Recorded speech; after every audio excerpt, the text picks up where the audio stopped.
Hello, good morning everyone. आज मैं आपका ईवीएस पर्यावरण का सेकंड चैप्टर पढ़ाऊंगी। ठीक है, फर्स्ट चैप्टर आपने पढ़ लिया है जिसमें आपने पृथ्वी के ग्रहों के बारे में समझा था। पृथ्वी का आकार कैसा है, वायुमंडल किसे कहते हैं, ये सब आपने पढ़ा था ना। अब हम पढ़ेंगे पृथ्वी का स्वरूप। थोड़ा सा स्वरूप के बारे में तो पिछली क्लास में भी मैंने बता दिया था, कैसा स्वरूप है उसका। पृथ्वी गोल है, लेकिन अब हम इसमें पढ़ेंगे कि पृथ्वी की जो डायरेक्शन है, जो दिशाएं हैं, उनके बारे में। और उसके बाद उसकी जानकारी किस किस से मिलती है, ये सब। जैसे इसमें क्या, सबसे पहले क्या पढ़ेंगे हम, ग्लोब किसे कहते हैं, पृथ्वी पर कितने महासागर है, पृथ्वी पर कितने महाद्वीप है, और मानचित्रों की क्या विशेषताएं हैं। ये आपके 4 टॉपिक हैं, इस पे हम डिस्कस करेंगे। सबसे पहले ग्लोब किसे कहते हैं। जैसे कि आप जानते हैं कि हमारी पृथ्वी बहुत बड़ी है, हम पूरी पृथ्वी को एक साथ नहीं देख सकते हैं। हम पृथ्वी का एक छोटा मॉडल, नमूना बना सकते हैं। पूरी पृथ्वी को आप एक साथ नहीं देख सकते हैं, उसका हम एक छोटा मॉडल या नमूना बना सकते हैं। यह हमें पृथ्वी के सही आकार को दिखाता है, इसे ग्लोब कहते हैं। ग्लोब क्या है? ग्लोब पृथ्वी का एक छोटा सा मॉडल होता है। आपसे पूछे कि इसकी परिभाषा बताओ, ग्लोब किसे कहते हैं, तो आप क्या बताओगे? कई बार बड़े सर आ जाते हैं ना आपके क्लास में, और आपने क्या पढ़ा बताओ बच्चों, तो आप अगर पूछ ले सर क्वेश्चन कि ग्लोब किसे कहते हैं, तो आपको क्या बताना है? ग्लोब पृथ्वी का एक छोटा सा मॉडल होता है। जैसे अभी तो क्लास तो नहीं चल रही है, स्कूल में तो क्लास नहीं चल रही है, लेकिन आप क्लास में तो स्कूल में आओगे। जैसे सितंबर से कह रहे हैं स्कूल खुलेंगे, तो आप उसमें सर आपसे पूछ ही लें कि आपने बच्चों क्या पढ़ा था। मैडम ने ऑनलाइन क्लास में पढ़ाया था, तो आपने क्या पढ़ा था, तो आपको पता होना चाहिए। अगर ग्लोब किसे कहते हैं ये पूछे, तो आपको क्या क्या कहना है? ग्लोब पृथ्वी का एक छोटा सा मॉडल होता है। ग्लोब पृथ्वी का एक छोटा सा मॉडल होता है। ठीक है, इसके बाद आप देखिए, यह पृथ्वी की तरह ही गोल होता है। जिस तरह पृथ्वी अपनी दूरी पर घूमती है, उसी प्रकार ग्लोब को भी हाथ से घुमाया जा सकता है। जैसे पृथ्वी अपनी दूरी पर घूमती रहती है, ठीक है, ऐसे ही ग्लोब को देखिए, ये ग्लोब है, ठीक है, ग्लोब का चित्र दे रखा है। यहाँ पे ये इसके यहाँ पे 2 पिनें लगी हुई होती है, ठीक है, पेच लगे हुए होते हैं, जिससे आपको इसको इस तरह से घुमाया जा सकता है। और ये किस तरह से घूमती है? जैसे अपनी दूरी पर घूमती है, वैसे ही ग्लोब को हाथ से भी घुमाया जा सकता है। ग्लोब पर एक समय में हम पृथ्वी को केवल एक भाग को ही देख सकते हैं। जैसे सामने ये भाग है आपका, तो इसको घुमाओगे तो दूसरा भाग सामने आ जाएगा, और ये पहले वाला भाग पीछे चला जाएगा। तो एक ही भाग को हम देख सकते हैं एक बार में। दूसरे भाग को देखने के लिए हमें ग्लोब को घुमाना पड़ता है। ग्लोब में पृथ्वी के कुछ भागों को नीले रंग से तथा कुछ भागों को सफ़ेद रंग से दर्शाया गया है। इसमें देखो, नीला रंग काफ़ी दिखाई दे रहा है ना आपको, चारों नीला नीला दिखाई दे रहा है। क्यों दिखाई दे रहा है?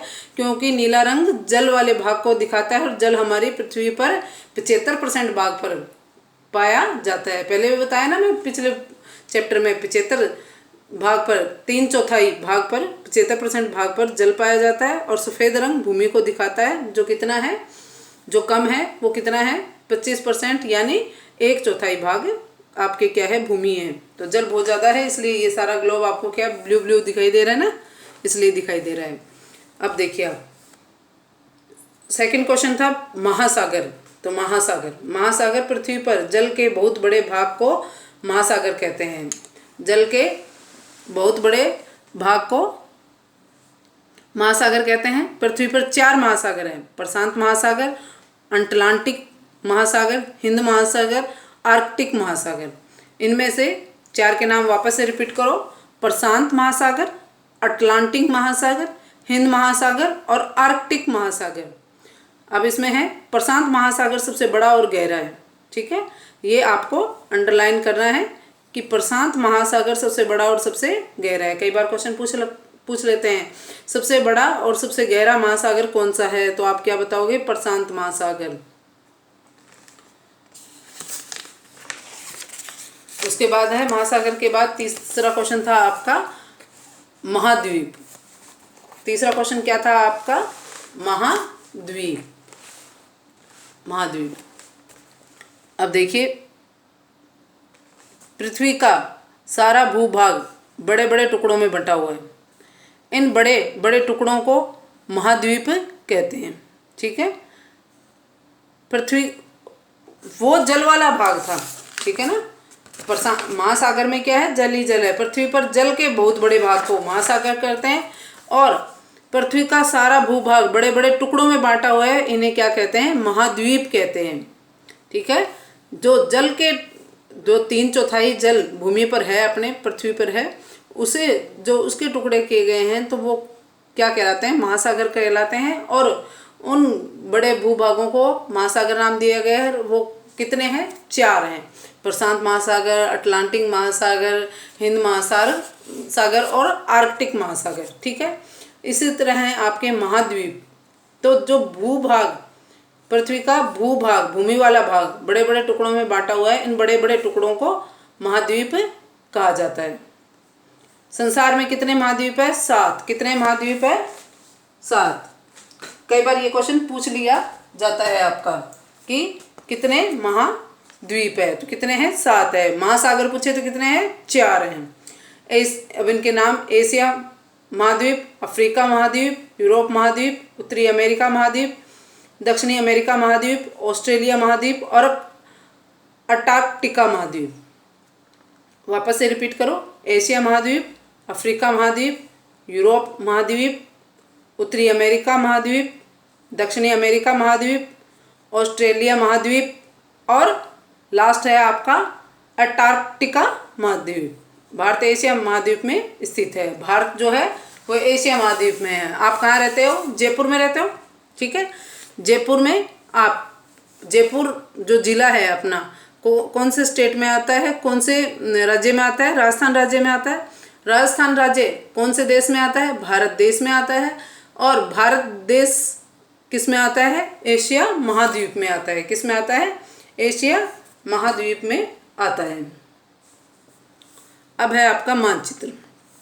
चौथा और लास्ट क्वेश्चन था आपका मानचित्र के बारे में जानकारी। तो मानचित्र के बारे में जानकारी क्या है आपकी, ग्लोब हमारे लिए बहुत उपयोगी है, परंतु इसके उपयोग में कुछ कठिनाइयाँ आती है। क्या कठिनाई आती है, सबसे बड़ी कठिनाई तो ये है कि इसे इधर उधर ले जाने में प्रॉब्लम होती है आपको। इन कठिनाइयों को दूर करने के लिए मानचित्र का उपयोग किया जाता है। मानचित्र समतल सतह पर बनाया जाता है। मानचित्र को मोड़कर या लपेटकर कहीं भी ले जाया जा सकता है। मानचित्र को क्या है, एक पेपर पे ड्रॉ करते हैं अपन, चार्ट पे ड्रॉ करते हैं, तो उसे आपको फोल्ड कर सकते हो, आप उसे मोड़ सकते हो। मानचित्र छोटे या बड़े हो सकते हैं। मानचित्रों की पुस्तक को मानचित्रावली कहते हैं। क्या कहते हैं, आपके पास आती है ना बुक आपके सिलेबस में भी है। मानचित्रों की पुस्तक को क्या कहा जाता है, मानचित्रावली कहते हैं। मानचित्र में ऊपर की ओर जो दिशा होती है उसे क्या कहते हैं, उत्तर। क्या कहते हैं, उत्तर। और नीचे वाली को क्या कहते हैं, ये देखिए इस तरह से, ऊपर वाली को तो क्या कहते हैं, उत्तर। नीचे वाली को क्या कहते हैं, दक्षिण। इधर वाली को क्या कहते हैं, जो आपके दाईं ओर है, पूर्व। और इस तरफ वाली को क्या कहते हैं, पश्चिम। जो इस तरफ सिरे में होगी वो क्या कहलाएगी, पश्चिम। इस तरह से आपको ये बताया गया है। मानचित्र में ऊपर की ओर उत्तर, नीचे की ओर दक्षिण और दाईं ओर पूर्व तथा बाईं ओर पश्चिम दिशा होती है। उसके बाद आप देखिए इसके क्वेश्चन आंसर देख लीजिए आप। पृथ्वी के छोटे से मॉडल को कहते हैं, क्या कहते हैं, ग्लोब। संसार में महाद्वीप हैं, कितने हैं महाद्वीप, महाद्वीप है आपके 7। ठीक है, और हम कौन से महाद्वीप में आते हैं, एशिया महाद्वीप में आते हैं। भारत कौन से महाद्वीप में आता है, एशिया महाद्वीप में आता है। संसार में महासागर हैं 4, चारों के नाम बता दो। प्रशांत महासागर, हिंद महासागर, आर्कटिक महासागर और अटलांटिक महासागर। ठीक है, ये रहे आपके प्रशांत, अटलांटिक, हिंद और आर्कटिक महासागर। उसके बाद क्वेश्चन आंसर मैं आपको फोटो भेज दूंगी उसकी, क्वेश्चन आंसर की। और वैसे तो मैं फिल इन द ब्लैंक्स की भी भेजूंगी, जो आप चाहो तो कॉपियों में कर लें। और बुक्स स्कूल में अवेलेबल हैं, आप आकर ले जा सकते हैं। और जैसे ही आपके स्कूल खुलेंगे सितंबर में तो बुक्स भी चेक होगी।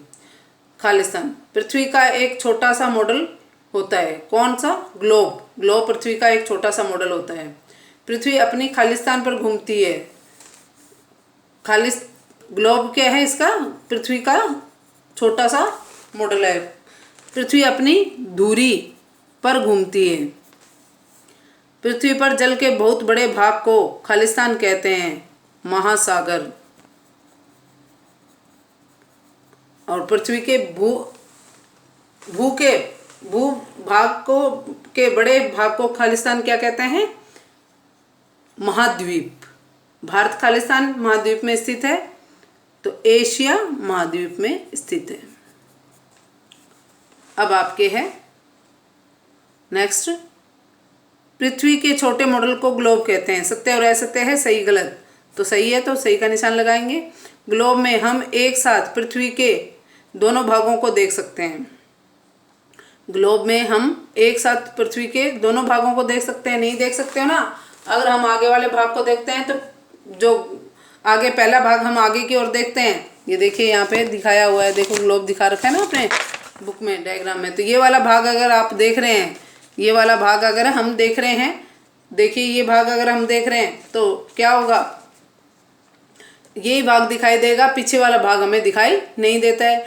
आप इसे घुमाओगे तो पीछे वाला भाग दिखाई देगा, आगे वाला भाग पीछे की ओर चला जाएगा तो दिखाई नहीं देगा। तो ये क्या है, गलत है।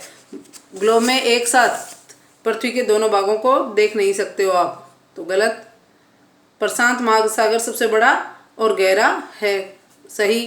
भारत एशिया महाद्वीप में स्थित है, सही। मानचित्र को एक स्थान से दूसरे स्थान पर नहीं ले जा सकते हो ना, फोल्ड करके, मोड़कर।